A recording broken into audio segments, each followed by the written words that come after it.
Hello guys, welcome back to my channel. এখন আমি just ঘুম থেকে উঠলাম আর আমি দুদিন ধরে ভিডিও দিতে পারিনি। আমি দুদিন পর আবার ভিডিওটা কন্টিনিউ করছি।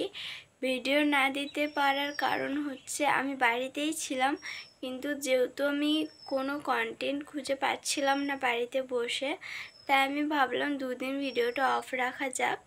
যেদিন আমি কলেজ যাব সেদিন আবার ভিডিওটা কন্টিনিউ করব। তো যাই হোক, আজ আমি কলেজ যাচ্ছি, তাই আমি ভিডিওটা আজ ভাবলাম কন্টিনিউ করা যাক। তো এখন তো আমি জাস্ট ঘুম থেকে উঠলাম, এবার আমি একটু ফ্রেশ হয়ে কলেজের জন্য রেডি হয়ে তারপর আবার ভিডিওটা কন্টিনিউ করছি। আমি রেডি হয়ে গেছি, এবার আমি ভাইয়ের সাথে বাস স্ট্যান্ড অবধি যাব।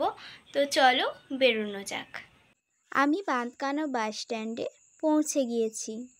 অনেকক্ষণ দাঁড়িয়ে থাকার পর বাস পেলাম, আর এই যে বাসে উঠে পড়েছি। আর এই যে এজন বাস। এখন আমি কলেজ পৌঁছে গেছি, কিন্তু দুর্গাপুরে নামার পর আজ আর ভিডিও বানানো হয়নি। ডাইরেক্ট কলেজে নেমেই ভিডিওটা স্টার্ট করলাম। 2000 years later. এখন আমার ক্লাস করা কমপ্লিট, আমি এখন কলেজ থেকে বার হচ্ছি। যাই হোক, আমি বেরিয়ে পড়েছি কলেজ থেকে আর বাসও পেয়ে গেছি।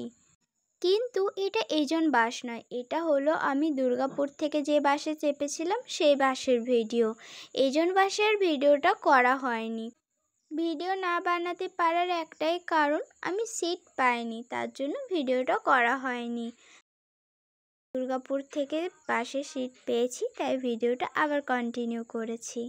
আমি অনেকক্ষণ আগে বাড়ি পৌঁছে গেছি আর এখন বাজছে 8:30টার মতো।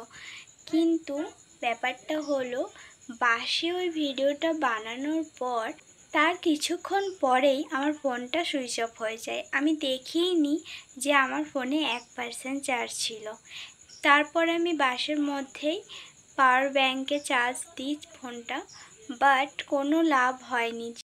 আর ফোনটা সুইচ অফ হয় বাঁধকানা নামার ঠিক একটা স্টপেজ আগে, যার ফলে আমি যতই পাওয়ার ব্যাঙ্কে চার্জ দিই না কেন, আমি তার কিছুক্ষণ পরেই বাঁধকানা নেমে যাই। আর বাঁধকানা নেমেই দেখি যে আমার মা চলে এসেছে আমাকে নিতে। তো সময়টাও কম ছিল, সেইটুকু সময়ের মধ্যে তো সুইচ অফ খোলা সম্ভব নয়, তাই সুইচ অফটা খুলতেও লেট হয়। আর সুইচ অফ খুলতে আমি ততক্ষণে বাড়িও পৌঁছে গেছি, তাই আমি আর বাড়ি ফেরার সময় কোনো ভিডিও বানাতে পারিনি। এখন বাড়ি আসার পর আমি ফোনটা এতক্ষণ চার্জ দিয়ে ফুল চার্জ করে তারপর আমি ভিডিওটা আবার কন্টিনিউ করলাম। এখন আমার কাজ হচ্ছে, আমার কলেজের কিছু লেখা বাকি আছে, সেই লেখাটা আমাকে কমপ্লিট করতে হবে। আমি সেই লেখাটা কমপ্লিট করি, তারপর আবার ভিডিওটা কন্টিনিউ করছি। ফাইনালি আমার লেখা কমপ্লিট, এবার আমি খেতে যাব, খাওয়া দাওয়া করে ঘুমিয়ে পড়বো। তো চলো আজকের ভিডিওটা এইটুকুই, আজকের মতো টাটা।